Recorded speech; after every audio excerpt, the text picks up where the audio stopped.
Welcome to the Rim Break Rodeo. We hope this video helps. You'll start by verifying fit and getting access. Once you confirm the mesh matches the bumper opening, test fit it so you know where material overlaps. Carefully remove the bumper or access panel and label fasteners. This prevents reassembly delays. Use masking tape to mark the mounting edges and drill pilot holes where tabs align. Make sure to wear eye protection. Small shavings and clips can spring loose, and a clean workspace speeds the rest of the job. Once the opening is accessible, trim the grill's flange to follow the bumper contour so it sits flush. You'll align the mesh, clamp or use temporary fasteners to keep it steady while you step back and inspect symmetry. Then drill through the marked pilot holes into the bumper lip, maintaining control so you don't crack plastic.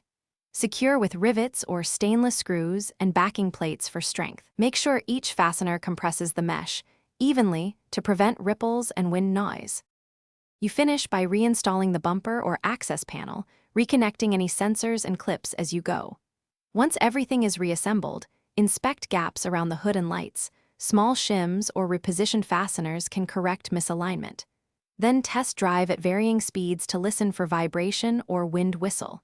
If you hear noise or see water intrusion, tighten fasteners and add a foam gasket where the mesh meets plastic.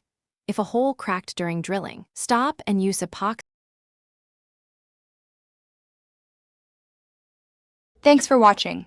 Consider subscribing if we helped you.